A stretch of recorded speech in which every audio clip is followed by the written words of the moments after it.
사도행전 2장 13절. 사도행전 2장 13절 한 절인데 함께 봉독합니다. 또 어떤 이들은 조롱하여 이르되 그들이 새 술에 취하였다 하더라.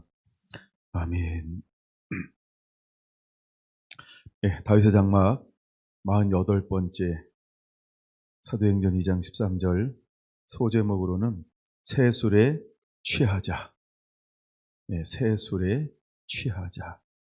이런 제목으로 함께 은혜를 나누겠습니다. 자, 이제 2020년 12월 30,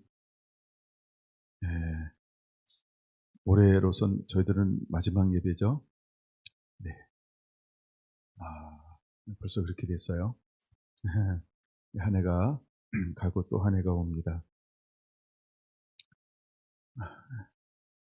여러분들 또 한 살 가져가셔야 되겠네요. 오늘 가실 때 그냥 가지 마시고 한 살을 꼭 더 가져가시기 바랍니다. 어떤 분들은 반납하고 싶은 분들이 있지만 어떤 분들은 더 챙기고 싶은 분들도 있을 거예요. 어릴 때는 나이가 먹고 싶었어요. 빨리 중학생도 고등학생도 벗어나고 싶었던 그런 적이 있었던 것 같아요. 그때는 빨리빨리였던 것 같아요. 지금은 저도 반납할 수 있으면 반납하고 싶어요. 예. 자, 오늘 날씨가 굉장히 춥죠? 바람도 불고, 굉장히 추워요. 그러나 여러분들은 마음은 따뜻하셔야 됩니다. 이제 추우시면 난로 근처로 이렇게 충분히 거리뛰기가 될 것 같아요. 모여서 이렇게 따뜻하게 하시면 좋을 것 같고요. 한쪽에 춥다 그래서 난로를 하나 더 놨어요. 근데 좋으네요. 양쪽에 놓으니까 균형도 잡히고. 또 이렇게 기침을 많이 한다 그랬더니 또 이렇게 좋은 걸 또 장만해 주신 우리 여전도에게 감사를 드립니다. 또 마음을 감동받으신 분에게도 감사를 드리고. 너무 좋아요. 그렇죠? 목이 아프면 요새 이렇게 서 있어야지. 근데 주일날 하다 보면 한 1시간쯤 하면 목이 아프긴 하더라고요. 그래서 생각했어요. 빨리 끝내야 되는구나 이러고 1시간 하면 끝내야 되겠다. 잘 안 돼서 그렇지. 자, 오늘도 이제 우리가 여호와의 길, 다윗의 길 7번까지 나눴나요? 여호사밧 이제 마치고 다윗 장막을 언제까지 할까 지금 그러고 있어요. 제가 오늘 연장을 한대요. 48번 갔으니까 그냥 50번까지 할까? 그러면 딱 주일날 보내는데 그래서 지금 조정을 하고 있어요. 이제 우리에게 남은 거는 이제 실제 다윗 장막의 삶을 사는 거가 남았어요. 여러분들이 다시 듣기 하면서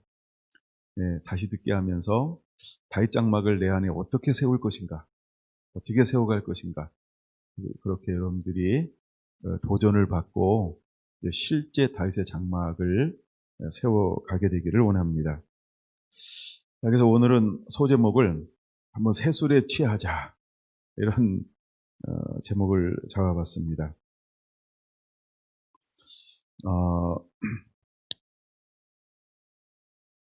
성령의 충만함을 받았던 제자들, 그 다음에 첫 것을 드리는 초실절에 모여들었던 사람들은 경건한 사람들이고 또 함께 첫 것을 드리는 절기로 모여들었었는데 이때 사람들이 이 120명을 보고서 뭐라고 이야기하기 시작하냐 하면 이제 자기들의 이제 경험이겠죠. 자신의 삶이나 아니면 어떤 경험했거나 그래서 120명이 일제에 나와서 막 이렇게 때로는 쓰러지고 때로는 이렇게 하여간 여러 가지 현상이 막 나타나겠죠. 근데 그들은 그 120명을 보고 표현하는 한 단어가 있었다라고 하는 것입니다. 그게 뭐라고요?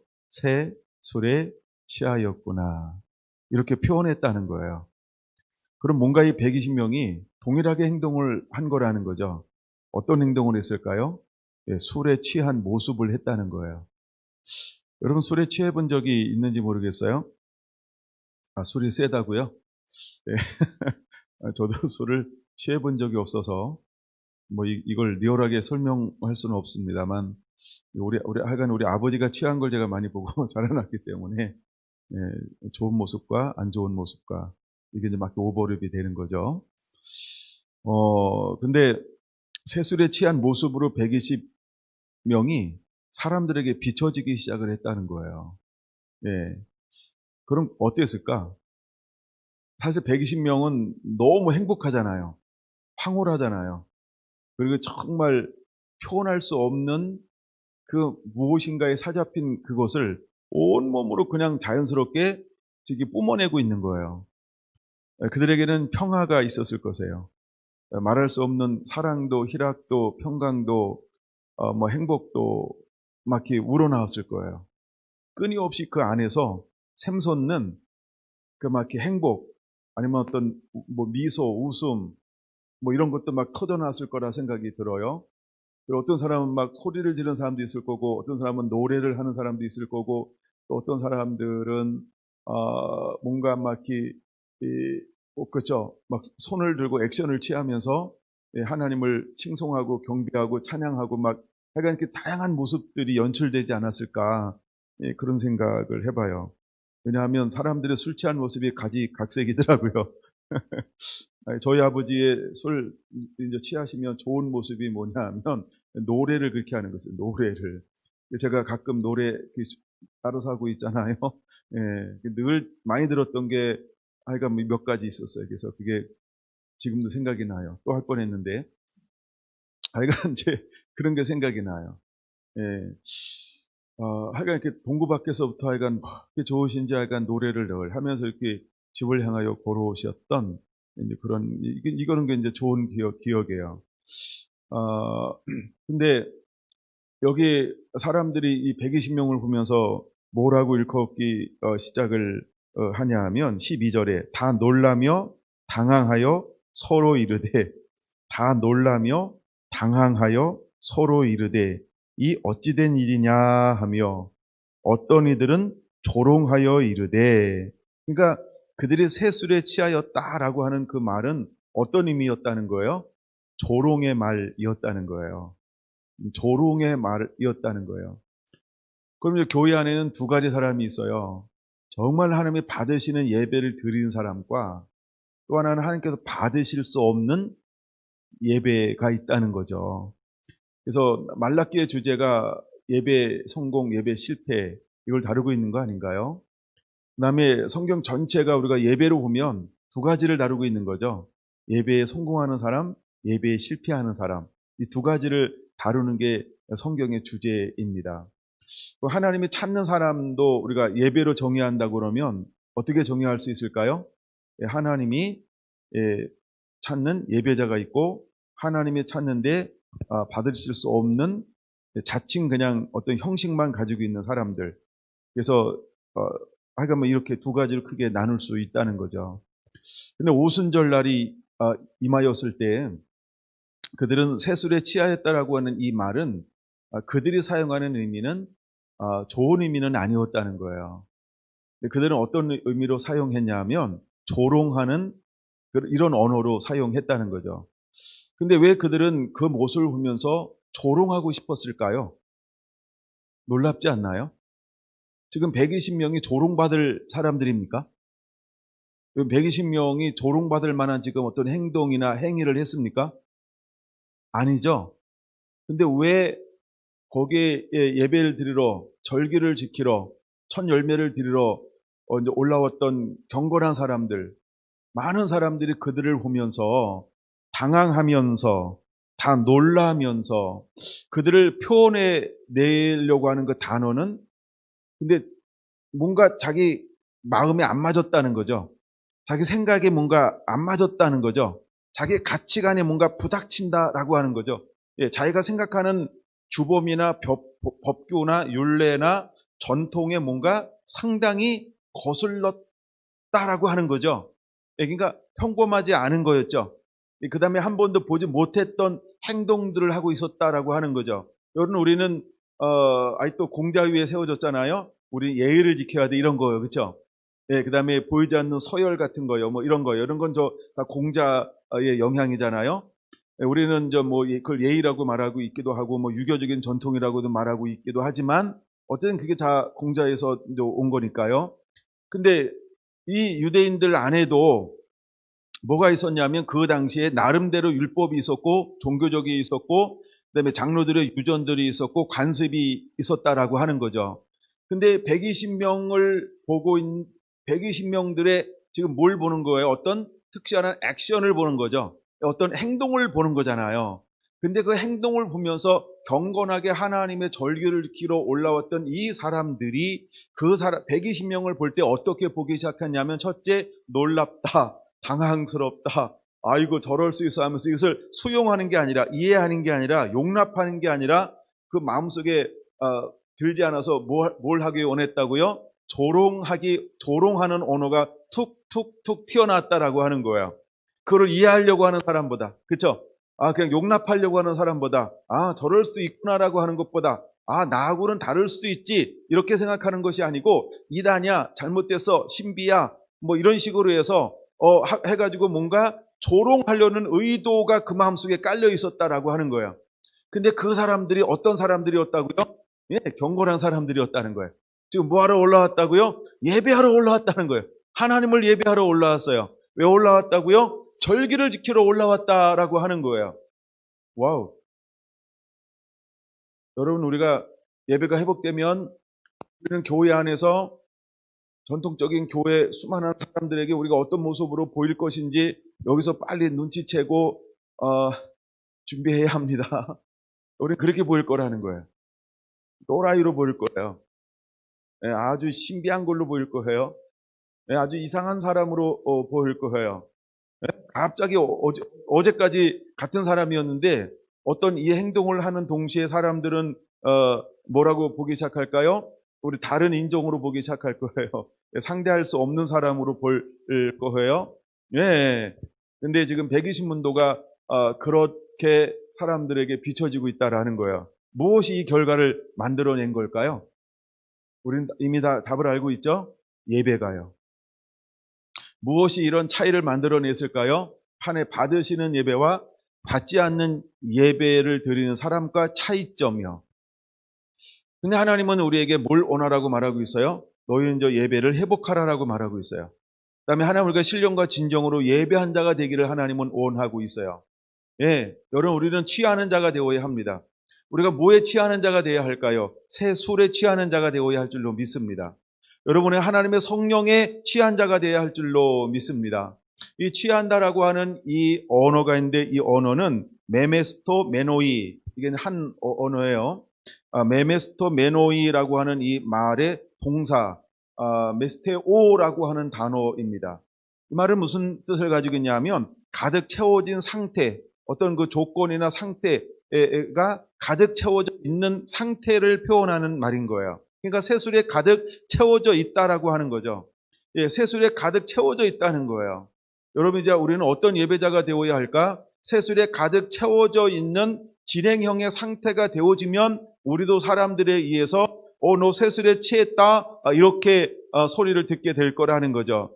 근데 그 말은 어떤 의미라고요? 조롱하는 말이라는 거예요. 어떤 사람이요? 하나님이 받으실 수 없는, 하나님을 깨닫지 못하는, 하나님을 알지 못하는, 눈이 있으나 보지 못하고 귀가 있으나 듣지 못하고 마음으로 깨닫지 못하는 종교적인 사람들에게 의해서는 어떻게 취급을 받을까요? 조롱을 받을 거라는 거예요.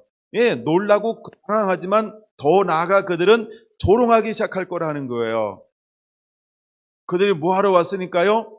자기가 전통적인 하나님을 섬기는 방법하고 다른 행동을 취하고 있는 그 모습을 보면서 이 사람들은 조롱하기 위해서 이 120명이 새술에 취했구만, 한낮에 너희가 어떻게 술을 먹었느냐라고 15절은 그렇게 말하죠. 어떻게 한낮에라고 말합니다. 이 말은 오전 9시를 말하는 말이기도 합니다. 여러분, 사람들은 새 것에 대해서 받을 준비가 되어져 있지 않았다라고 하는 것입니다. 그러나 여러분, 두려워할 필요가 없습니다.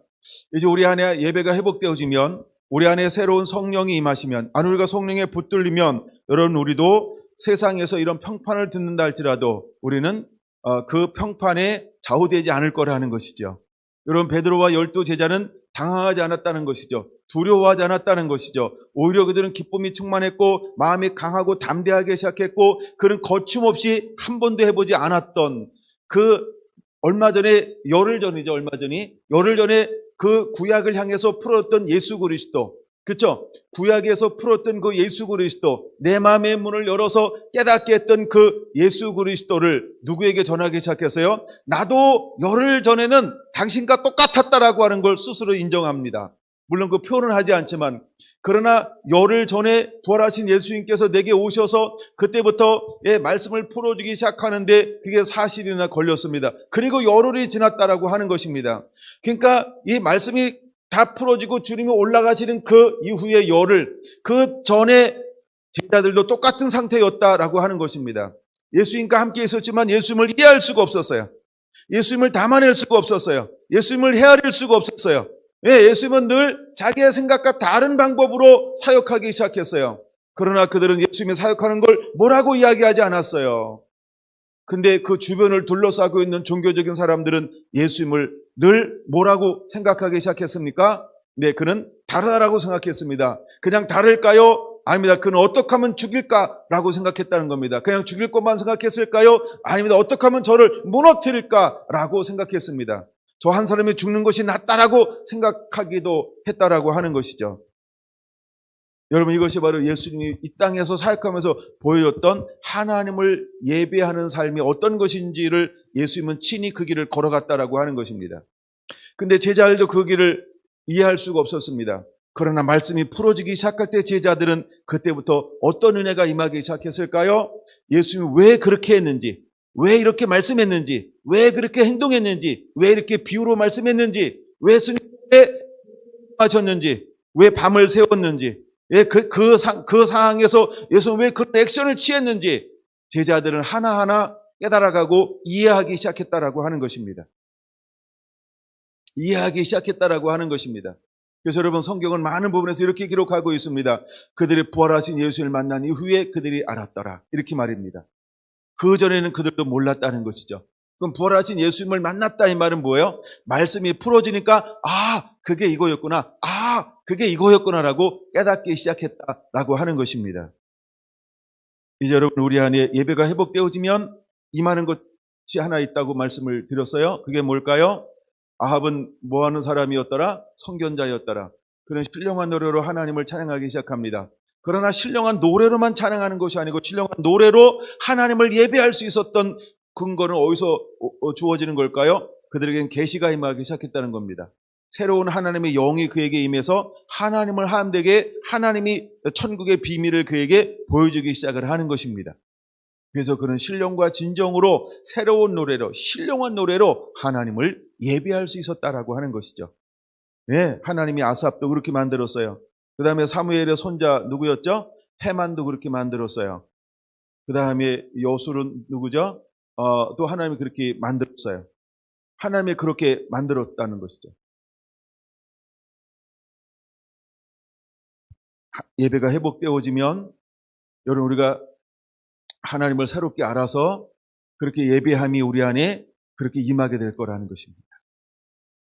다시 하나님은 그렇던 제자들에게 무엇을 풀어주기 시작할까요? 하나님은 그들에게 무엇을 풀어주기 시작할까요? 에베소서 5장은 말합니다. 술 취하지 말라 이는 방탕한 것이 오직 성령의 충만을 받으라 하면서 술 취한 것과 성령의 충만함이 비슷할 수 있다라고 하는 걸 우리에게 가르쳐 주고 있다라고 하는 거죠. 그래서 예수 밖에 있는 사람, 예배 밖에 있는 사람, 종교적인 사람들은 새 것을 알 수 없으니까 마치 백이신문도가 하는 것을 뭐라고 바라볼 수밖에 없었어요? 새 술에 취하였다라고 볼 수밖에 없다라고 하는 것입니다. 만약에 어떤 우리가 회복된 예배의 형태를 가지고 삶을 살아가는데 이것을 교회 안에서 용납할 수 있고 이해할 수 없다라고 한다면 여러분 그 사람들은 어디에 있는 것이라고 우리가 생각해야 할까요? 그렇게 생각하셔도 무방할 것입니다. 여러분 에베소서 에레미야 23장 9절 찾아보시기 바랍니다. 에레미야 23장 9절 말입니다. 찾으셨나요? 예. 같이 한번 읽어보겠습니다. 시작. 예. 레미야 23장 9절입니다. 시작.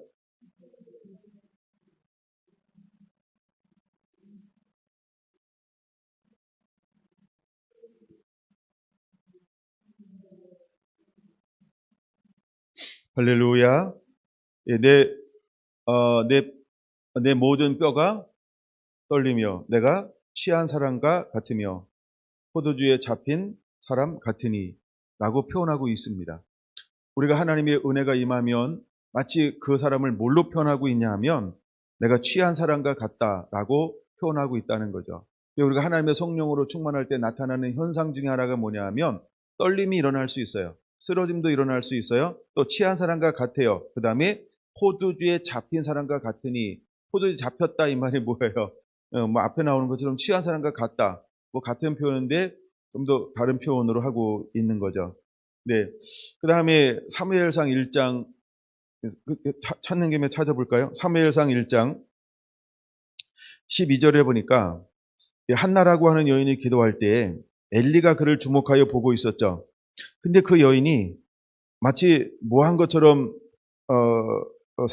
생각했을까요? 12절에 보니까 오랫동안 기도하는 동안에 엘리가 그를 입을 주목하여 봤습니다. 13절 한나가 속으로 말하며 입술로만 움직이고 음성은 들리지 아니하므로 엘리는 그가 뭐한 줄로 생각하고 취한 줄로 생각한지라 이렇게 말합니다. 그런데 취하였을까요?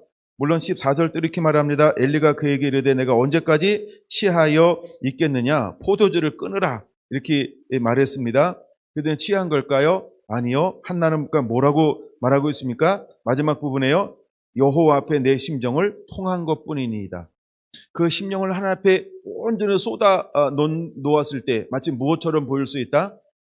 취한 것처럼 보일 수 있다라고 하는 것을 우리에게 보여주고 있다라고 하는 것입니다. 이제는 우리는 온 마음을 다해서 하나님을 하나님에게 예배함 할 때에, 또 하나님의 영이 그와 함께 할 때에 마치 우리가 어떤 모습으로 사람들이 보일 수 있다? 취한 것처럼 보일 수 있다라고 하는 것입니다. 여러분, 때로는 사람들의 평판을 두려워하지 않는 것, 이것이 우리에게 필요합니다. 네, 할렐루야. 다시 사도행전으로 넘어올게요. 사도행전. 예, 제가 사도행전 뭘까? 1장 14절 한번 보겠습니다. 1장 14절. 이제 말씀이 풀어지고 너희가 그 성을 떠나지 말라고 해서 올라와서 그들이 했던 것 중에 하나가 뭐냐면 14절. 여자들과 예수의 어머니 마리아와 예수의 아우들과 더불어 마음을 같이하여 오로지 기도에 힘쓰더라 라고 말하고 있습니다. 마음을 같이하여 오로지 기도에 힘썼던 제자들의 모습을 볼 수 있어요. 기도에 힘쓴다라고 하는 것은 어떤 의미라고요? 그들은 예배하는 일에 하나가 되었다라는 것입니다. 그는 예배자가 되었다는 겁니다. 그는 오로지 예배를 첫 소리에 올려놓았다는 겁니다. 그럼 무엇에 회복이 되어지는 거예요? 예배 회복을 말하는 거죠.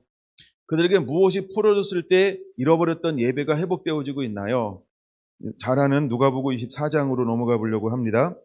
무엇을 했을 때 그들에게 예배가 회복되어지나요? 말씀이 풀어졌을 때 예배가 회복되어지는 것입니다. 다시 말해서 예수 그리스도가 어떤 분인지를 내가 영으로 알 때 예배가 회복되어지는 것입니다. 누가복음 24장 44절은 이렇게 말하고 있습니다. 45절. 이에 그들의 마음을 열어 성경을 깨닫게 하시고, 즉 하나님의 말씀이 깨달아지면 우리 안에 회복되어지는 것이 있다는 겁니다. 그게 무엇일까요? 오로지 기도하기에 힘쓰더라. 그런 것처럼 예배가 회복되어진다는 것입니다. 우리 안에 말씀이 회복되어져야 합니다. 우리 안에 진리가 회복되어져야 합니다. 우리가 진리가 영으로 풀어져야 할 줄로 믿습니다. 하나님의 말씀이 깨닫게 되는 은혜가 임해야 할 줄로 믿습니다. 그러면 깨달은 그 사람에게 뗄래야 뗄 수 없는 것, 하지 않을래야 하지 않을 수 없는 것이 있는데 그것이 무엇일까요? 예배 회복이라는 것입니다.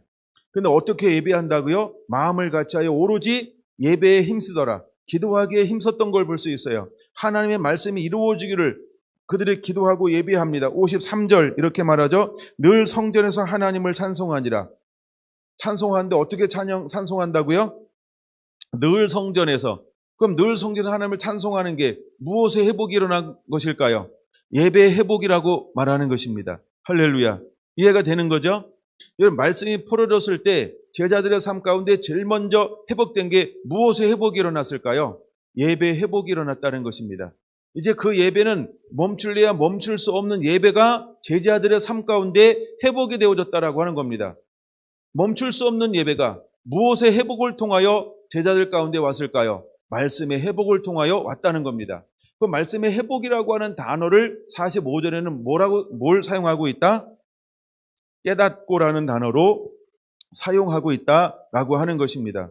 그러면 우리 안에 어떤 은혜가 임해야 할까? 깨달아지는 은혜가 임해야 할 줄로 믿습니다. 할렐루야, 할렐루야.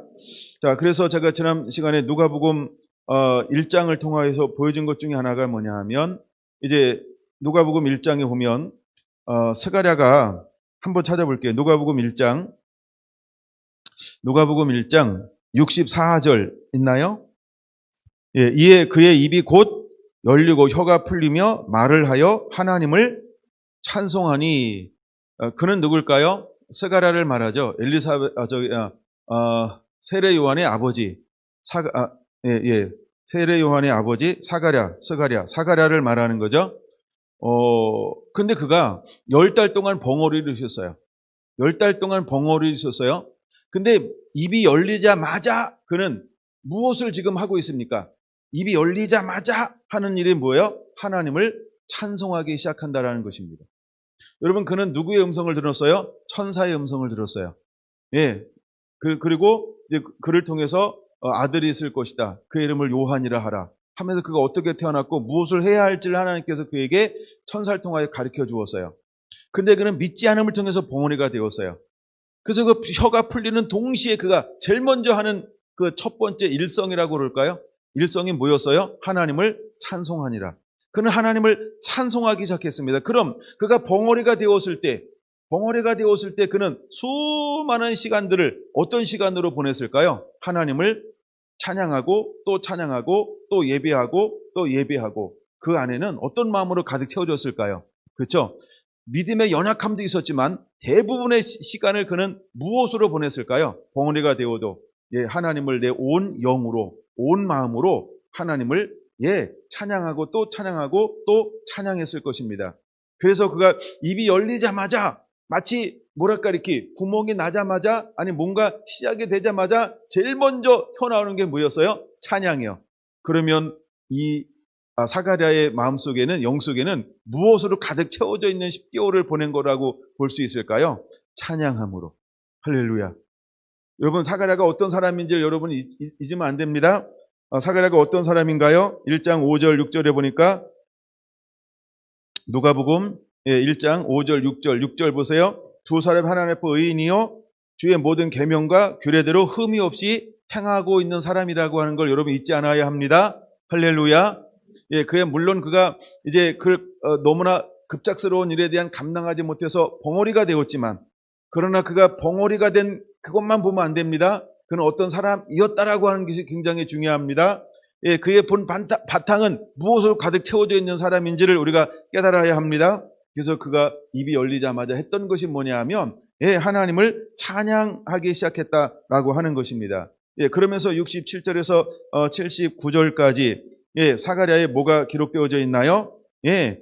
성령 충만을 받아 예언하여 이르되 찬송하려로다 라고 말하면서 메시아를 통하여 구원을 베푸시는 하나님을 찬양하고 있는 기도의 내용이 첫 번째 내용입니다.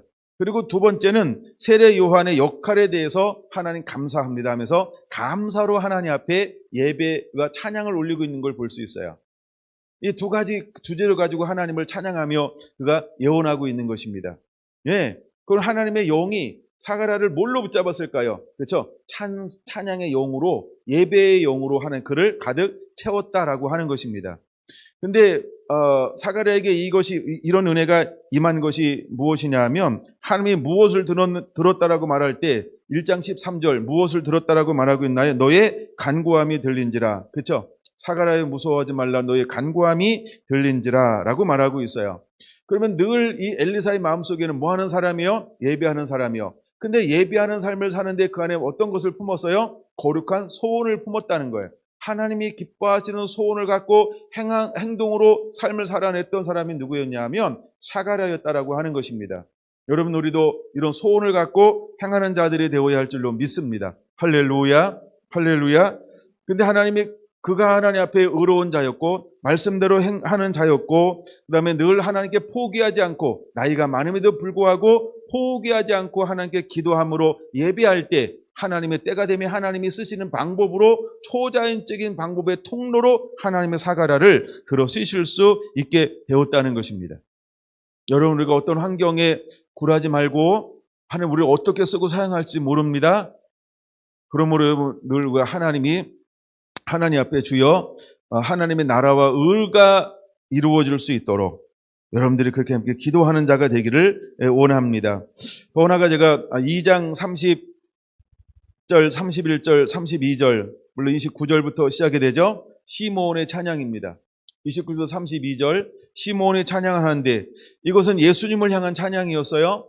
근데 예수님을 향하여 찬양하는데 이 시므온이 뭐라고 찬양하더라. 32절 이방을 비추는 빛이요 주의 백성 이스라엘의 영광이니이다라고 말하면서 예수님이 이 땅에 오면서 무엇에 대한 회복이 일어날 것을 예언하고 있습니까? 찬양하고 있습니까?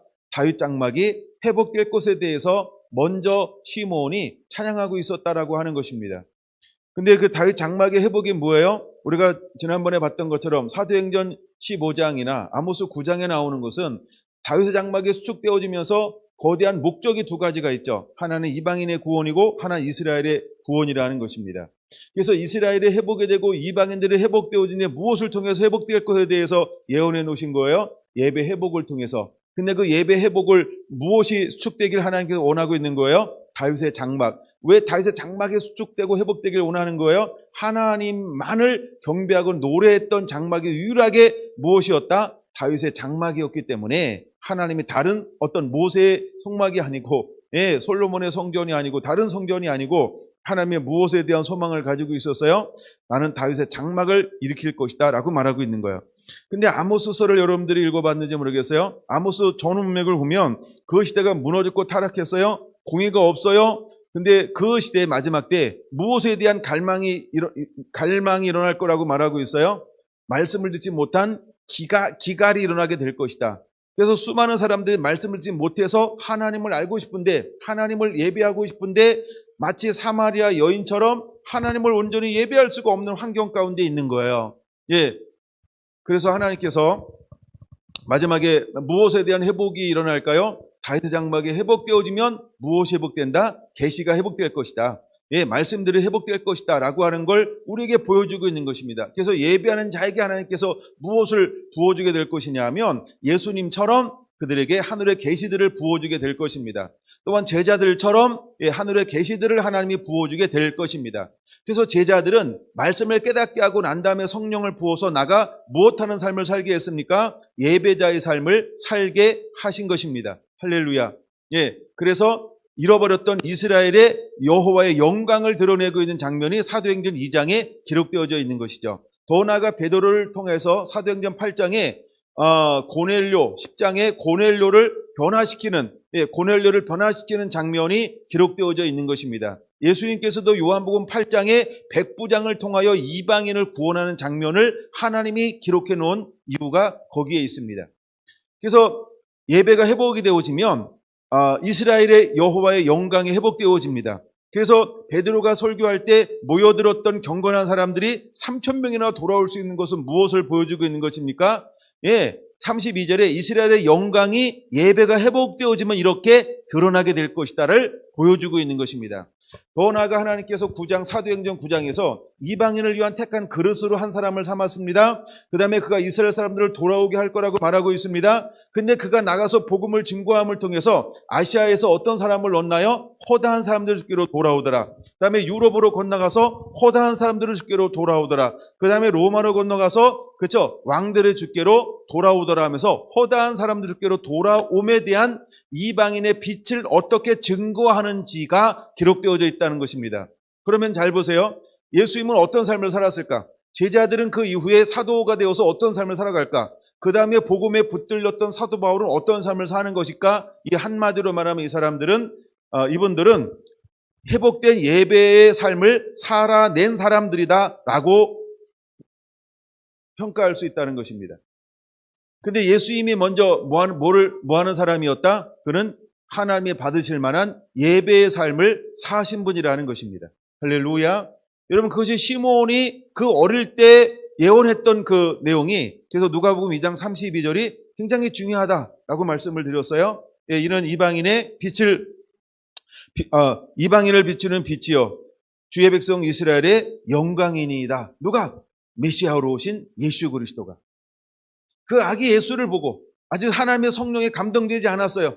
아직 하나님의 성령의 세례를 받지 않았어요. 이는 내 기뻐하는 자다, 이는 내 아들이라고 음성이 들려오지 않았어요. 아무도 그가 그리스도인 것을 몰랐어요. 메시아인 것을 몰랐어요. 세상지를 지거나 하며 어린아이인 것도 아무것도 몰랐어요. 근데 시몬이 성령의 감동을 입어 하나님의 성령의 위로를 기다리기까지 내가 죽지 않을 것이라고 하면서 그를 보는 동시에 하며 성령이 그 아기가 누구인지에 대해서 찬양하고 선포하게 했는데, 그 찬양이 어떤 찬양이었다고요? 이방인의 빛이었다, 이스라엘에 나타난 하나님의 영광이라고 하는, 주의 백성 이스라엘의 영광이라고 하는 이 예언을 선포하게 했다는 겁니다. 그래서 우리가 예수님의 삶을 한마디로 뭐라고 표현할 수 있을까? 그는 다윗의 장막의 삶을 사신 분이 예수님이셨다라고 하는 걸 보여주는 겁니다. 그리고 나아가 이제 제자들에게 성령의 임함을 통해서 무엇이 회복되어지나요? 사도행전으로 넘어가 볼까요? 그들은 또다시 예배자의 삶으로 회복되어지고 있는 것입니다. 자, 근데 먼저 제자들이 예배의 삶을 살아갈 수 있는 비결이 어디 있었냐? 그걸 먼저 좀 볼게요. 우선순위가 누가복음 24장 44절에 뭐라고 말했어요? 마음을 열어 성경을 깨닫게 했다라고 말하고 있습니다. 근데 왜 깨닫는 게 왜 중요하냐? 마태복음 13장으로 넘어가 보려고 합니다. 마태복음 13장, 마음의 물로 성경을 깨닫게 했어요. 깨닫는 것이 왜 중요한가를 먼저 보려고 합니다. 8절 볼까요? 더러는 좋은 땅에, 마태복음 13장 8절, 더러는 좋은 땅에 떨어짐에 어떤 것은 100배, 어떤 것은 60배, 어떤 것은 30배의 결실을 하였느니라. 귀 있는 자는 들으라 하시니라.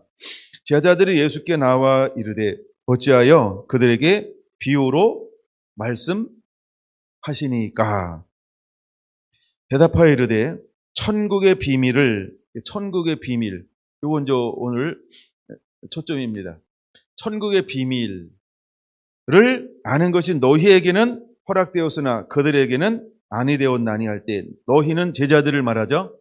그 다음에 그들은 누굴까요?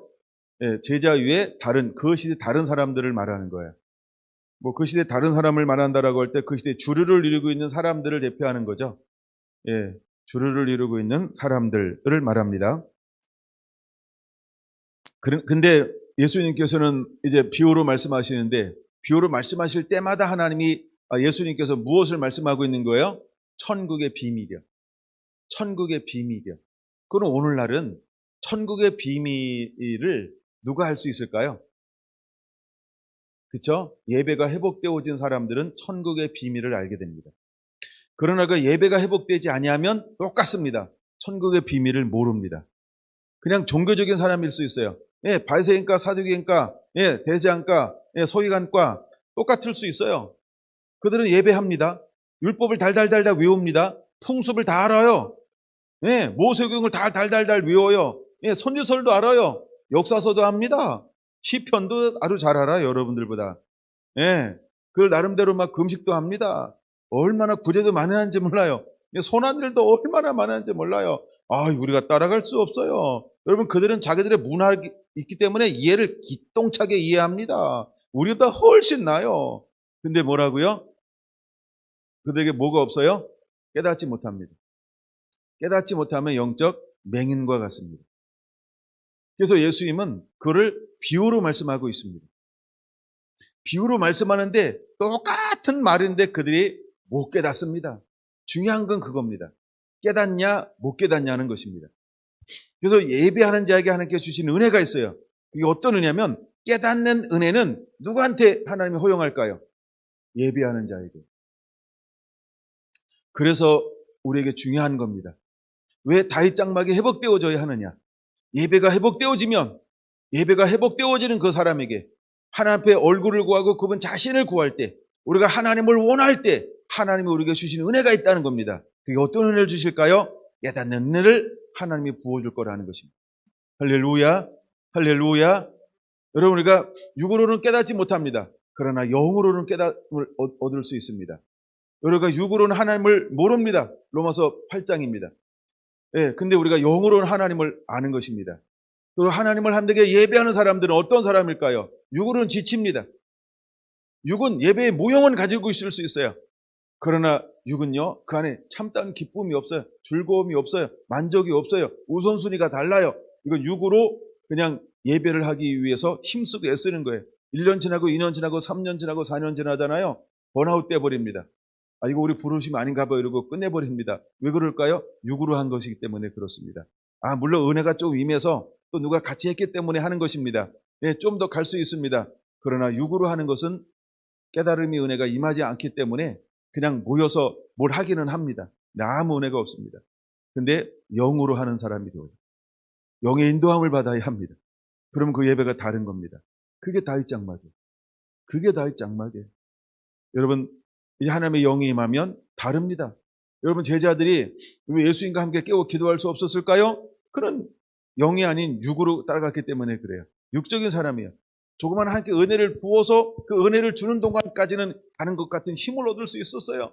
그러나 그것 가지고는 예수님이 가는 그 길을 걸어갈 수도 없었고, 예수님을 예수님 댁에 예배할 수도 없었고, 하나님을 한 댁에 알 수도 없었어요. 그러나 부활하신 예수님이 그들에게 오셔서 마음의 문을 열어 어떤 은혜를 부어주기 시작합니까? 말씀을 깨닫는 은혜를 부어주기 시작하더라라고 하는 것입니다. 자, 그 다음에 좀 더 읽어볼까요? 13절. 그러므로 내가 그들에게 비유로 말하는 것은 그들이 보아도 보지 못하며 들어도 듣지 못하며 깨닫지 못함이니라. 이사야의 예언이 그들에게 이루어졌으니 일렀으되 너희가 듣기는 들어도 깨닫지 못할 것이요 보기는 보아도 알지 못하리라. 이 백성들의 마음이 완악하여져서 그 귀는 듣기에 둔하고 눈은 감았으니 이는 눈으로 보고 귀로 듣고 마음으로 깨달아 돌이켜 내게 고침을 받을까 두려워함이라 하였느니라. 할렐루야. 이렇게 정답이 뭐예요? 깨닫는 것을 하나님께서 허용하지 않았다 이 말입니다. 예. 자, 그런데 이제 예수님께서 그들을 향하여 뭐에 대해서 말씀을 하고 있냐면 19절. 아무나 천국 말씀을 듣고 깨닫지 못할 때에는 이라고 말합니다. 깨닫지 못할 때에는 악한 자가 와서 그 마음에 뿌린 것을 빼앗나니 이는 곧 길가에 뿌리운 자요. 누가 와서 빼앗아 간다고요? 악한 자가 와서 그 뿌린 것을 빼앗아 가게 될 것에 대해서 우리에게 말하고 있습니다. 뭐 할 때는? 깨닫지 못할 때는. 깨닫지 못할 때는 누가 온다고요? 악한 자가 누굴까요? 그렇죠. 마귀죠. 우리가 깨닫지 못할 때는 마귀가 와서 빼앗아 간다는 거예요. 근데 빼앗긴 거 알아요? 몰라요? 빼앗긴 거 알아요? 몰라요? 빼앗긴 거 알아요? 몰라요? 몰라요. 네. 근데 누구는 알아요? 마귀는 아는 거예요. 이 말씀의 씨앗이 뭔지. 마귀는 알아요. 근데 누구는 몰라요? 우리는 모를 수도 있어요. 근데 그 시대의 바리새인과 사두개인들이 그렇게 하나님을 예배함에도 불구하고 그들이 아는 걸 예배했어요? 모르는 걸 예배했어요? 모르는 걸 예배하잖아요. 그게 요한복음 4장에 나오는 거 아닙니까? 너희는 모르는 것을 예배하는. 그렇죠? 여러분, 우리도 그럴 수 있다는 거예요. 모르면서 예배할 수 있다는 거예요. 근데 우리는 스스로 다윗 장막을 하고 있다고 생각할 수 있어요.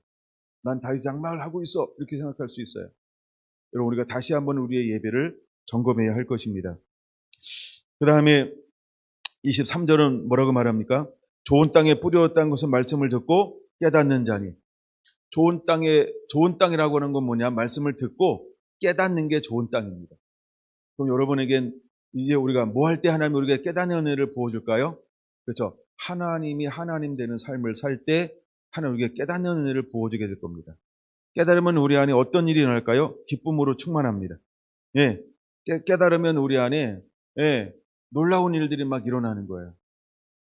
근데 우리가 이제 약간 착각할 수 있는 게 있어요. 착각할 수 있는 게 뭐냐면 두 번째 밭과 세 번째 밭은 약간 착각할 수 있어요. 예, 그 부분은 제가 나중에 한번 좀 다룰게요. 오늘은 좀 뭘 다루고 싶으냐 하면 24절 좀 다루고 싶어요. 24절에 나오는 이하에 나오는 이 부분을 좀 다루고 싶어요. 천국은 좋은 씨를 제 밭에 뿌린 사람과 같으니라고 말했어요. 천국은 좋은 씨를, 그렇죠? 좋은 씨를 이렇게 말합니다. 근데 이 씨 뿌리는 비유에서 23절 좋은 땅에 뿌렸다는 것을 말씀을 듣고 깨닫는 자니 이렇게 말하고 있어요. 예, 근데 여기 이제 가라지하고 이제 알곡이 나올 때는 뭐라고 말하면 좋은 씨는 제 밭에 뿌린 사람과 같으니 이렇게 말합니다. 근데 좋은 씨를 뿌리는 자는 37절 누구라고 말하고 있나요?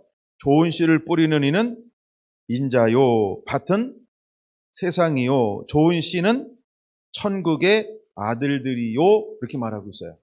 자, 그럼 다시 24절. 천국은 좋은 씨를 제 밭에 뿌린 사람과 같으니, 그럼 좋은 씨를 제 밭에, 밭은 세상이죠. 좋은 씨는 천국의 아들들이죠. 그다음에 뿌린 사람은 누구라고요? 인자, 예수님을 말하죠. 그 다음에 사람들이 잘 때 그 원수가 와서 곡식 가운데 뭐를 뿌리고 가요? 가라지를 덧뿌리고 갔더니 이렇게 말합니다. 자, 38절 보세요. 가라지는 악한 자의 아들들이요. 그렇죠? 그러면 가라지는 누가 뿌리고 가는 거예요? 악한 자가 뿌리고 가요. 자, 그럼 보세요. 자, 밭은 세상이라고 말하고 있죠. 그러면 이 세상에 무엇과 무엇이 동시에 심겨지고 있는 거예요? 천국의 아들들도 심겨지고 그 다음에 악한 자의 아들들도 심겨지는 거예요. 그러면 여러분 잘 봐야 됩니다. 그럼 우리가 이 땅에는, 이 교회에는, 우리 교회에는 무엇과 무엇이 함께 자랄 수 있다는 걸 보여주고 있는 거예요. 그렇죠? 천국의 아들들도 자라고 있고 악한 자의 아들들도 자라고 있다.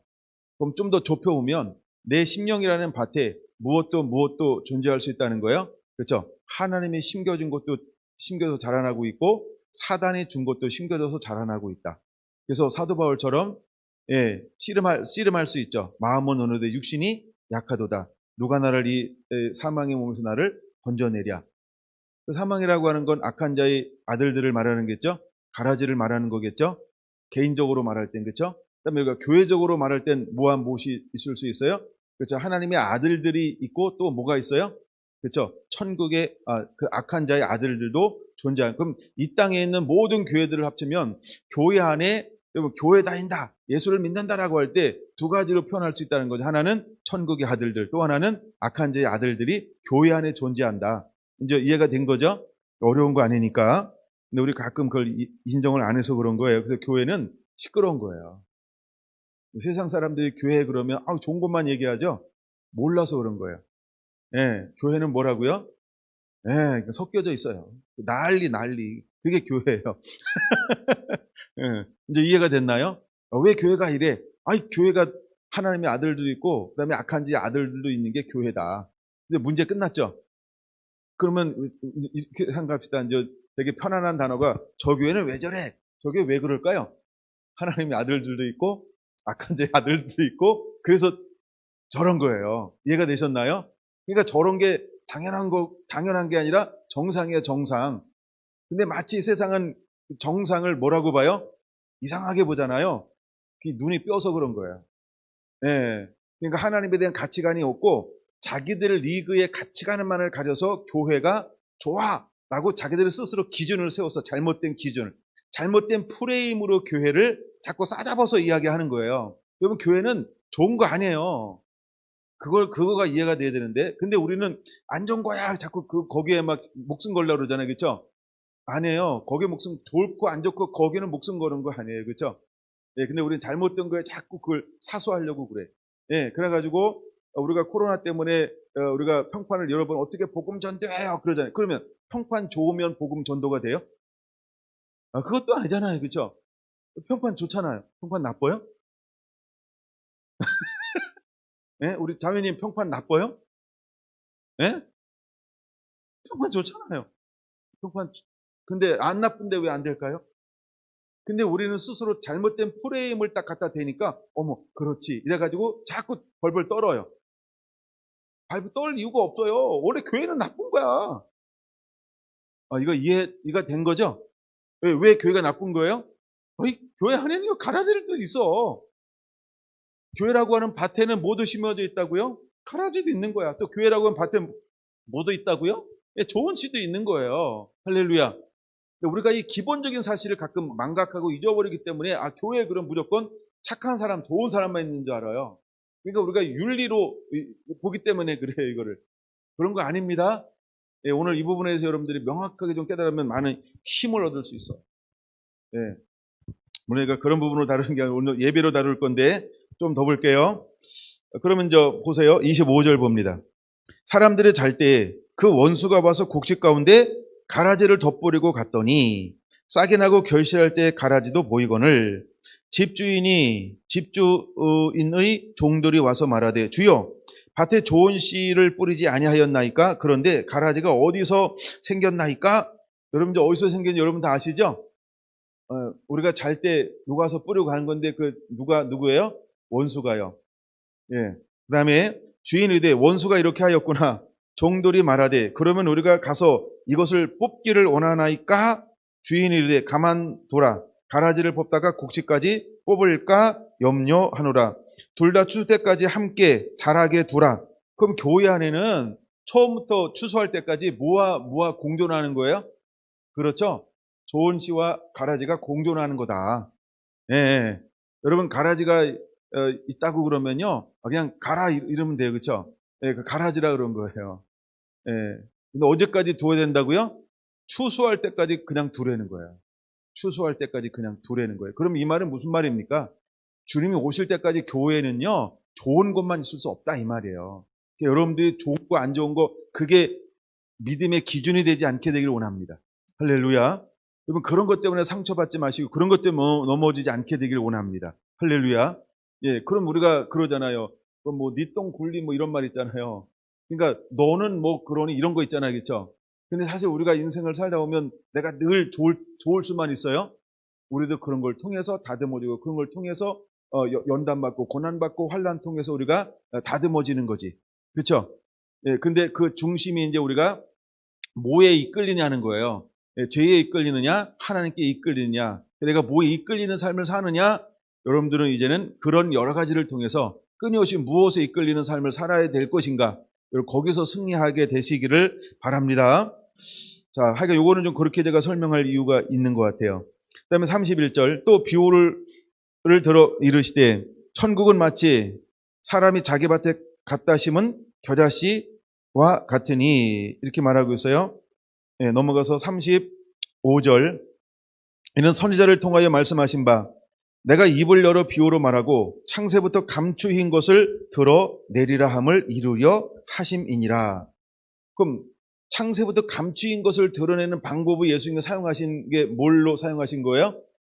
34절, 예수께서 이 모든 것을 우리에게 비유로 말씀하시고 비유가 아니면 아무것도 말씀하시지 아니하셨으니, 그럼 비유는 뭐를 감추기 위한 하나님의 테크닉, 방법이었을까요? 천국의 비밀이요. 천국의 비밀이요. 그렇죠?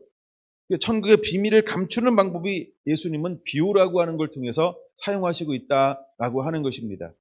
비유로 말씀하셨다라고 하는 거예요. 근데 이 비유가 누구한테는 누구한테 하나님이 이 비유가 깨달아지게 하실 건가요? 그렇죠? 예배자에게요. 그래서 부활하신 예수님께서 제자들에게 오셔서 어떻게 했어요? 마음의 문을 열어 성경을 깨닫게 하시니, 이렇게 말하는 거예요. 그러니까 좋은 땅에 심겨졌다라고 하는 것은 60배, 30배, 100배의 결실을 맺는데, 이 사람들은 어떤 사람인 거예요? 좋은 땅이라고 하는 것은, 좋은 땅이라고 하는 건 어떤 거예요? 그렇죠? 제자들처럼 이제는 모든 것을 다 버리고 자기를 부인하고 자기의 십자가를 지고 주님을 따르기로 결단하는 그 사람들. 예, 그래서 예수님과 함께 동행하는 삶을 살다가 주님의 은혜로 마음의 문을 열어 말씀이 깨달아지는 그 사람이 되면, 그때부터 하나님께서 그 사람을 통해서 무엇 하기를 원하시는 건가요? 그 사람의 예배를 하나님이 받으시기 시작하는 거예요.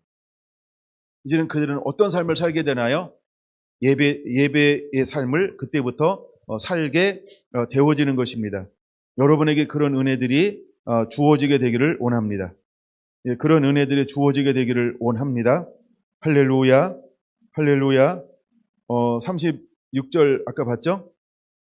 36절, 또다시 이제 비유를 섞어서 말씀을 하시면서 이 비유를 풀어주고 있는 장면, 비유를 설명해주고 있죠. 예, 설명해주는 거예요. 그다음에 37절, 좋은 씨를 뿌리는 자는 인자요. 그 다음에 그런즉 40절, 그 다음에 41절 봅니다. 인자가 그 천사들을 보내리니 그들이 그 나라에서 모든 넘어지게 하는 것과 또 불법을 행하는 자들을 거두어 내어, 이렇게 말하고 있어요. 그러면 가라지가 하는 역할들은 뭘 하는 거예요?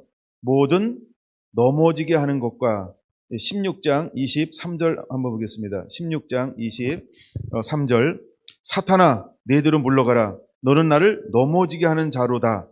내가 하나님의 일을 생각하지 않고 도리어 사람의 일을 생각하는도다 하시고, 이렇게 말하고 있어요. 예, 뭐라고 말하고 있어요? 너는 나를 넘어지게 하는 자로다. 근데 그때 베드로가 뭐를 생각했어요? 넘어지게 하는데 하나님의 나라, 하나님의 뜻을 생각한 것이 아니고 사람의 일을 생각했죠. 예, 그러니까 여기 다시 13장 41절, 넘어지게 하는 것과 이렇게 말하죠. 그럼 넘어지게 하는 게 뭘까요? 그렇죠? 예, 잘못된 교훈, 섞어져 있는 교훈, 인본 주의, 종교적인 영, 이걸 그냥 우리가 16장 23절로 말하면 하나님의 나라와 의가 아닌 다른 것들, 이게 넘어지게 하는 거라는 거예요. 이게 넘어지게 하는 거라는 거예요. 근데 넘어지게 하는 것들은 어디 있는 거예요? 섞여져 있는 것이라는 거예요. 그게 바로 섞여져 있는 거라는 거예요. 그것이 바로 가라지들이 하는 것이라는 거예요.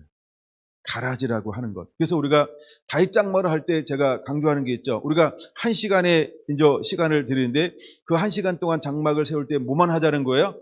온전히 하나님만 경배하자는 거예요. 그리고 나의 것은 언제 하자? 60분 01초. 60분 지나고 나서부터 하자. 그렇게 한번 해보자는 거예요. 왜? 섞지 말라는 거예요. 그리고 온전히 하나님만 경배하자는 거예요. 하나님만 노래하자는 거예요. 하나님께만 초점을 두자는 거예요. 할렐루야. 그러면 하나님께서, 우리가 하나님만을 예비하면 하나님이 그 모든 것들을 우리에게 더하실 것이다라고 하는 그 믿음을 가지시기 바랍니다. 예수님께서 말씀하셨던 것처럼 이 모든 것을 너희에게 더하시리라. 실제로 더하실 것입니다. 솔로몬이 구하지 않은 것까지도 하나님께 더 주었던 것처럼 하나님이 우리에게 그렇게 공급하여 주실 것입니다. 하나님은 그렇게 하십니다. 할렐루야. 예, 그 다음에 불법을 행하는 자들, 불법이 뭘까요? 이거는 마태복음 7장 한번 볼까요? 23절.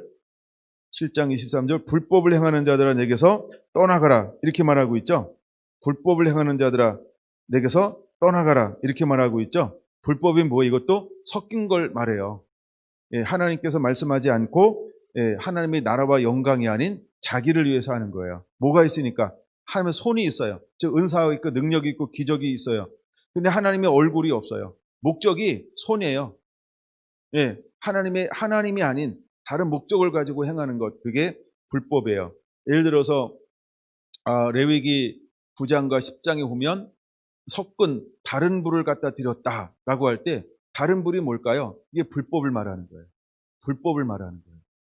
근데 우리는 다른 불을 가지고도 뭐 할 수 있어요? 예배 드릴 수 있어요. 그렇죠? 근데 하나님이 그 예배를 받으실 수가 없다는 거예요. 그걸 우리는 불법이라고 말합니다. 그래서 주여 주여 한 자가 다 천국에 들어갈 것이 아니라 다만 하늘에 계신 아버지의 뜻대로 행하는 자라야 들어가리니 라고 말하고 있는 거죠. 예, 그래서 우리가 가라지는 끊임없이 우리 옆에서 속삭일 겁니다. 넘어지게 할 거예요. 그렇죠? 자꾸 사람의 일을 얘기할 거예요. 인륜을 얘기하고 도덕을 얘기하고요. 예법을 얘기하고요. 아이 전통은 이런 거야. 아이 이렇게 하는 거야 라고 계속해서 뭐 할까요? 알듯하게 우리를 섞어 놓을 거예요. 그런가? 그런가? 그런가벼. 그래, 내가 어릴 때부터 나도 그렇게 봤어. 그게 맞는 것 같아. 자꾸 이렇게 우리를 자기도 모르게, 그렇죠?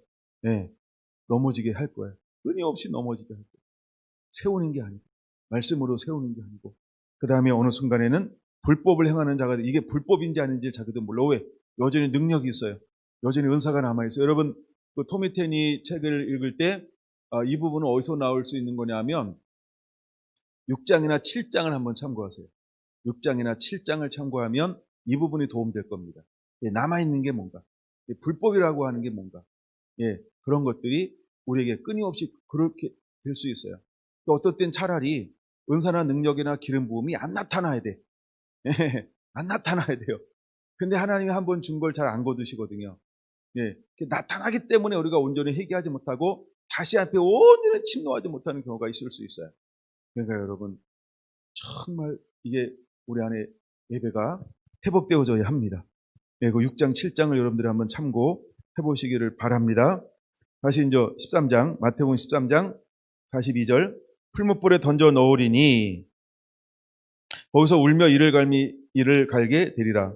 그때 의인들은 자기 아버지 나라에서 해와 같이 빛나리라. 귀 있는 자는 들으라. 아멘. 이렇게 말씀을 하고 있다라고 하는 겁니다. 다시 이제 사도행전 넘어가서요. 거기 이제 중간 부분인데, 자, 제자들에게 성령이 임함을 통하여서 성령이 임함을 통해서 그들 안에 무엇이 회복되어지기 시작을 하냐 하면 2장 36절. 자, 이제 복음을 증거하기 시작합니다. 2장 36절. 그러므로 이스라엘 온 집은 확실히 알지니 너희가 십자가에 못 박은 이 예수를 하나님이 주와 그리스도가 되게 하셨느니라 하니라 라고 하면서 그들이 처음에 뭐라고 그들이 속삭이기 시작했어요? 새술에 취하였다. 그들은 이렇게 본다는 거예요. 사람들이 그렇게 보는 이유가 어딨다고요? 조롱하기 위해서. 무엇인가 나랑 달라요. 네, 무엇인가 나랑 다른 모습을 가지고 있을 때 그냥 놀라기도 하고 그 다음에 당황하기도 해요. 근데 이게 어쩐 일이냐? 이렇게 보기도 하지만 또 어떤 사람들은 어떻게 본다고요? 어떤 이들은 조롱하여 세술에 취하였다. 이렇게 해서 우리를 굉장히 우리에게 다른 프레임을 씌우려고 할 것입니다. 우리가 예배가 회복될 때 실제로 진정한 예배를 드릴 때 사람들은 우리에게 어떤 이런 프레임을 씌울 수 있다는 겁니다. 이럴 때 우리가 어떻게 이걸 극복하고 넘어가야 되는가, 그런 부분들 제가 중간에 말씀을 드린 거고요. 자, 근데 이때 성령에 붙달렸던 12제자 베드로를 위시로 해서 복음을 증거하기 시작하는 겁니다. 그 복음이 첫 번째 뭘 사용하는 거예요? 요엘 선지자의 예언을 인용하는 것입니다. 예, 그러면서 그들에게 이제 22절, 자, 들으라 하면서 이 기적과 능력이 행하는 것은 뭐냐면 나사렛 예수, 너희가 십자가에 못 박아 죽은 그 예수로 말미암아 능력으로 말미암아 이 모든 것이 된 것이다라고 이제 이렇게 쭉 복음을 증거하기 시작을 했습니다. 자, 그랬더니 그럼 그들은 이제 복음을 증거하기 시작할 때 그들은 어떤 일들이 일어나요? 예, 마음에 찔리면서 변화의 역사들이 실제로 일어나기 시작합니다. 그랬더니 120명의 제자에서 이제 몇 명으로 증가가 되기 시작했어요? 41절 3,000명으로 증가가 되기 시작했어요. 그러면 42절은 뭐라고 우리가 표현할 수 있을까요? 42절은 예배입니다. 예배. 새로운 예배가 일어나는 겁니다. 이걸 예배의 부흥이라고 말할 수 있습니다. 42절은 우리가 이제 다윗 장막으로 보고 있기 때문에 42절은 예배 부흥입니다. 그럼 예배 부흥의 원리가 어떤 원리를 가지고 있나요? 여기는 4가지를 가지고 있죠. 첫째, 사도들의 가르침을 받습니다. 이런 예배 가운데 중요한 거죠. 사도들의 가르침을 그들이 받기 시작합니다. 왜 그들은 사도들의 가르침을 받아야 될까요? 그렇죠? 이제 복음 한 편 들었어요. 그렇죠? 이제 복음 한 편 들었어요. 제자들은 며칠 동안 들었는데 40일 동안 들었는데 40일 동안 몇 편의 설교를 들었는지 모르죠? 예. 그건 합숙했잖아요. 합숙. 예, 합숙 40일이잖아요. 그것도 모세 오경으로부터 시편으로부터 역사서로부터 네? 예수님에 관한 걸 전부 마음을 열어 깨닫게 해줬잖아요. 깨닫게. 그러니까 지금 베드로가 성령에 붙들려서 증거하는 건 뭘 증거한 거예요? 깨달은 말씀을 증거한 거죠. 그럼 깨달았으니까 얼마나 더 자유롭게 막 그들 형편에 따라서 성령의 인도함을 받아서 성령에 붙들려서 그걸 증거했을까? 예, 그랬더니 거기에 듣는 사람들 중에서 예, 마음에 찔렸고 회개하고 예수님을 믿고 세례를 받음으로 성령의 충만함을 받았어요. 잘 보세요. 그들이 성령의 충만함을 받았음에도 불구하고 매일매일 모여서 뭐 했다? 또다시 그죠? 성경이 깨달아진 사도들에 의해서 뭐가 필요했어요? 말씀을 가르침을 받고 이게 필요했다라고 하는 겁니다. 할렐루야. 그 다음에 두 번째 했던 것이 무엇입니까? 그들은 서로 뭐 하기 시작했어요? 교제하며. 세 번째 서로 떡을 떼며 라고 말했어요. 그리고 네 번째 뭐예요? 오로지 기도하기에 힘쓰니라. 그건 오로지 기도하기에 힘쓰니라는 말과 1장 아까 14절 보세요. 1장 14절 마지막 부분에 마음을 같이하여 기도하기에 힘쓰더라. 예. 제자들은 말씀이 풀어주고 난 다음에 함께 모여서 뭐 했다고요? 예배요. 예배를 첫 자리에 놓았다는 거예요. 자, 또다시 3,000명의 회심이 됐어요. 근데 120명이나 더 나아가 이제 3,000명에 더해서 3,120명이 그럼에도 불구하고 제일 중요시 여긴 게 뭐예요? 오로지 기도에 힘쓰더라. 기도가 뭐라고요? 예배예요. 그건 하나님의 얼굴을 구하는 거예요. 하나님 앞에 나가는 거예요. 그래서 그 하나님 앞에 나가 하나님을 경배하는 거예요. 하나님을 예배하는 거예요. 할렐루야. 여러분, 그들에게는 삶의 전부가 무엇이 되었나요? 예배가 전부가 되었다라고 하는 것입니다. 여러분, 우리 안에 이런 예배가 회복되어져야 합니다. 그래서 예배가 회복되어지면 부흥이 일어나는 거예요. 근데 부흥이 일어나면 또다시 계속해서 예배가 회복되어지는 거예요. 그럼 부흥은 무엇을 통해서 올까? 예배를 통해서 옵니다. 여러분, 예수님은 이 땅에 예배자로 오셨다는 거예요. 제자들은 이 땅에서 예배자로 살아갔다는 거예요. 사도들은 이 땅에 예배자로 살아갔다는 거예요. 그 다음에 12사도 이후에도 사도들은 무엇으로 살아갑니까? 예배로 살아갑니다. 그건 오늘날도 이제 하나님께 다시 오시기 위해서 하나님이 무엇에 대한 회복을 그렇게 찾고 있나요? 예배자의 회복이요. 할렐루야. 그래서 오늘 그 어떤 것보다도 예배자가 일어나야 합니다. 그래서 환란이 점점 오면은 뭐에 대한 사단이 뭘 못하게 할까요? 예배예요. 온전하게 예배, 편안한 그 예배, 마음껏 할 수 있는 그 예배를 못하. 왜? 예배가 오면 누가 오시니까? 주님이 오시는 길이 대로가 열리니까. 그러니까 사단이 할 수만 있으면 뭘 자꾸 방해하고 흔들어 놔야 돼요? 예배예요. 그러니까 예배를 흔들어 놔야 되니까 두 가지로 오는 거예요. 그렇죠? 다른 걸 가지고 들어온다니까요. 다른 걸 가지고 들어온다니까요. 아까 마태복음 13장에서 봤잖아요. 그 다음에 또 뭘 가지고 와요? 또 불법을 막 가지고 들어온다니까요. 근데 이게 어디서 나는 거예요? 가라지가 어디 있다고요? 우리 안에 있는 거예요. 첫째, 내 안에 있어요. 두 번째, 우리 안에 있어요. 세 번째, 한국 교회 안에 있어요. 네 번째, 전 세계 교회 안에 있어요. 신학 안에 있어요. 이게 다른 데 있는 거 아닙니다. 세상에 있는 거 맞아요. 어떤 잘못된 뉴스, 하여간 하여간 말할 것도 있어요. 근데 하여간 그런 데만 가라지가 있는 게 아니고, 이제 가라지가 어디 있어요? 내 안에. 그다음에 두 번째, 가라지가 어디 있다고요? 우리 안에 있다는 거예요. 그럼 여러분, 우리의 초점을 가라지에 두어야 할까? 알곡에 두어야 할까? 그럼 여러분의 정체성이 내가 알곡인가 가라지인가라고 하는 그 정체성을 여러분들이 먼저 그 부분에 대한 회복이 일어나야 한다는 겁니다. 그러면 가라지는 예배의 모형은 가지고 있을 수 있어요. 이 사람들은 구경꾼이에요. 여러분, 오늘날 많은 사람들은 저기 TV 앞에서 아니면 핸드폰 앞에서 예배를 드리잖아요. 여러분, 이때 우리가 구경꾼이 될 것인가 예배 드리는 자가 될 것인가? 요즘에 가장 많이 그 영상에 띄우는 문구 중에 하나가 그런 문구예요. 여러분 아시죠? 저도 남이교회 거 많이 보거든요. 거기다 꼭 이렇게 써놓더라고요. 당신은 예배자입니까? 구경꾼입니까? 우리는 그런 걸 제가 실력이 없어서 안 써서 그런 거예요. 근데 말은 저도 하고 싶어요. 박기 집사님 예배자인가요? 구경꾼인가요? 뭐 이런 거. 이제 사정상 못 내려오기 때문에 일부러 집사님 이름만 된 거예요. 다른 분은 그래도 왔다 갔다 하잖아요. 우리 박기 집사님을 축복합니다. 배용사님 사람도 축복합니다. 오늘은 따로 떨어져서 예배 드리는 것 같은데, 하여간 그래도 우리는 예배자인데, 예배자인가 구경꾼인가? 이게 판가름 난다는 거예요. 이미 지금 많은 설문조에서 나오잖아요. 이거 끝나면 한국교회 3분의 1이 없어질 것이다. 성도가요. 그리고 어디서 예배 드릴 거라고요? TV 앞에서, 핸드폰 앞에서 예배 드릴 거라는 거예요. 그렇게 한다는 거예요. 그러니까 이미 한국교회 안에 뭐가 들어와 있는 거예요? 알곡과 가라지가 존재하는 거예요. 근데 여러분, 우리는 가라지가 아무리 많아도 그거에 초점을 두지 않게 되길 바랍니다. 하나님은 가라지에도 초점을 둘까요? 알곡에다가 초점을 둘까요? 그럼 우리의 초점도 어디다 두어야 할까요? 여러분, 흔들리지 마시기 바랍니다. 할렐루야. 혹시 이 환란이 끝나고 누가 안 보인다 그러면 가라지인가 봐 라고 혼자 생각하시면 됩니다. 그러나 이 환란이 끝나도 누가 남아있을까요? 누가 남아있을까요? 알곡은 남아있게 될 거라는 거예요. 할렐루야. 할렐루야. 근데 그 알곡, 이 남아있는 알곡 중에 또 무엇이 또 존재할까요? 여전히 가라지도 존재한다는 거예요. 언제까지요? 마지막 때까지요. 그렇죠? 마지막 때까지요. 그러는 여러분들이 그런 거에 흔들리지 않게 되기를 바랍니다. 아멘.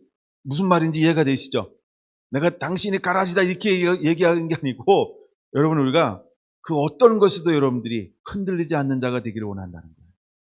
그리고 여러분들이 정말 하나님 앞에 이제는 예배자가 되기를 원하는 거예요. 그게 하나님께서 우리에게 회복하기를 원하는 예배라는 거예요. 할렐루야. 그럼 우리가 다른 사람이 조롱한다 할지라도 여러분들은 뭐에 취하는 자가 되어야 될까요? 세술에 취하는 자가 되기를 원합니다. 세술 하나씩 가져가시기 바랍니다. 얘기하지 말래나 보다. 마이크가 삐직거린다. 여러분들이 성령을 충만하게 받아가시길 바랍니다. 우리가 늘 하나님의 임재 가운데 있어야 합니다. 세술로 충만해야 할 줄로 믿습니다. 하나님의 임재가 있어야 됩니다. 성령이 함께 해야 합니다. 아멘. 우리 안에 하나님의 임재가 우리의 몸을 거룩한 전으로 삼아서 우리가 함께하는 자가 되어야 할 줄로 믿습니다. 할렐루야. 여러분, 교회라고 하는 거는 어떤 의미가 있냐면 에클레시아라고 말합니다. 에클레시아라고 하는 건 부르심을 받은 사람들, 이런 의미가 있습니다. 이제 우리 모두는 부르심을 받은 자입니다. 제가 지난 이번 성탄절 때 나누려고 했던 주제 중에 하나가 뭐냐면 고린도전서 12장을 다시 한번 다루려고 했는데, 그 주제 중에 하나가 뭐냐면 교회는 공동체다, 뭐 이런 거였어요. 교회는 공동체인데 그게 뭐냐면 우리는 한 몸으로 되어 있다는 거예요. 한 몸, 한 지체로 되어 있다. 한 지체. 우리 몸에는 뭐가 있다? 다 역할이 있죠. 일단 크게 나누면 머리, 그렇죠? 목, 몸통, 그다음에 다리, 그다음에 팔, 이런 걸로 몸이라는 건 몸. 그러니까 우리는 몸이라는 거예요. 몸이 공동체다. 근데 세상은 마지막 때가 되면 이 몸이 공동체가 되는 것을 파괴하기 시작하는 거예요. 그 파괴한다는 게 뭐냐면 사회적 거리를 두라 이거예요. 팔도 떼어놓고요, 다리도 떼어놓고요, 몸통도 떼어놓고요, 목도 떼어놓고요, 눈알도 빼놓고요, 다 따로따로 있어야 되는 거야. 그러면 교회가 되나요? 그렇죠? 그런 식으로 사단은요, 공동체를 파쇄하려고 할 거라는 거예요. 그렇죠? 그런데 그 속에서도 아합 시대에도 누가 남아있어요? 공동체가 됐던, 따로 남아있는 거예요. 마지막에 로마가 교회를 핍박할 때에도 공동체는 그대로 남아있어요. 여러분, 중국이 이제 혁명을 일으키나가 되면서도 기독교인이 없어졌을까요? 그렇죠. 물론 수많은 사람들 순교의 피를 흘린 건 맞아요. 그렇죠. 순교자의 숫자가 채워져야 하는 것도 맞아요. 두려워하지 않게 되길 바랍니다. 근데 밟으면 밟을수록 없어질 수 없는 게 복음이라고 하는 걸 또한 깨닫게 되시기를 바랍니다. 여러분, 하나님께서 우리나라도 일제를 시작했어요. 수많은 핍박을 받게 했어요. 그 다음에 6.25를 허락했어요. 수많은 사람들이 그 속에서 죽어갔어요. 그러나 복음이 없어졌나요? 없어졌나요? 또 하나 여러분들이 아시잖아요. 북한이 공산화가 된 지가 70년 됐어요. 근데 정말 교회가 없나요? 믿음의 사람들이 없나요? 그래도 수만 명이 남아있다고 이야기하죠. 저도 계속 북한 뉴스를 듣고 기도합니다. 그런데 남아있다는 거예요. 전문가들은 말합니다. 남아있다는 거예요. 우리는 모르지만. 여러분, 만난 적 없잖아요. 그렇죠? 북한 가본 적도 없잖아요. 그렇죠? 내 순간이동 이런 걸 못해가지고 못 가봐요. 근데 하여간 있다는 거예요. 그 다음에 지금도 어디죠? 중동. 아랍권에도 지금도 계속해서 누가 일하신다는 거예요? 하나님이 뭘 통해서? 환상을 통해서. 제가 최근에 그 페이스북에 하나 올려놨어요. 우리 자매님과 이야기하면서 이제 어딜 이렇게 품고 막 간다는 거예요. 귀하다. 참 귀하다. 쭉 자료를 찾다 보니까 뭐 하나 있더라고요. 그래서 그걸 제가 올려놨어요. 아, 그렇구나. 때로는 우리의 중보기도로 때로는 하나님이 친히 오셔서 수많은 사람들의 감동을 줘요. 이거는 지금만 일어나는 게 아니고요. 이미 10여 년 전에도 그런 일이 계속해서 일어났어요. 이미 그 전에도 계속해서 일어났어요. 여러분, 우리가 기도할 때 하나님이 일하시는 거예요. 우리가 갈 수 없다고 한다면, 우리가 품고 기도하면, 우리가 품고 그 나라와 민족을 품고 예배하면 하나님이 일하시는 거예요. 여러분, 내가 정말 자신 없어서 그에게 복음을 증거하지 못한다 할 때, 내가 그를 품고 예배할 때 하나님의 그 심령과 그 영혼에게 찾아가서 하나님이 일하실 걸 믿으시기 바랍니다. 여러분, 다니엘의 뜻을 정하였을 때 하나님께서 환관장의 마음을 어떻게 하셨어요? 만지잖아요. 할렐루야. 여러분들 예배 가운데 품으세요. 아멘. 여러분들 예배가 되어서 품으면 누가 일하시나요? 하나님이 일하시는 거예요. 할렐루야. 꼭 우리가 다른 문화권만 하는 것이 아니고, 때로는 옆에 있는 남편, 옆에 있는 부모님, 옆에 있는 자녀들 내가 품고 기도하면 때때로 참 이 윈스처럼 가깝고 어렵고 쉬운 게 가까운 사람이잖아요. 될 것 같은데 안 되고 막 그러잖아요. 그렇죠? 근데 품고 기도하면, 우리가 예배하면 하나님이 때로는 남편, 때로는 아내, 때로는 자녀, 때로는 부모님의 마음을 하나님이 역사할 걸 믿으시기 바랍니다. 중요한 건 뭐예요? 내가 예배하는 거.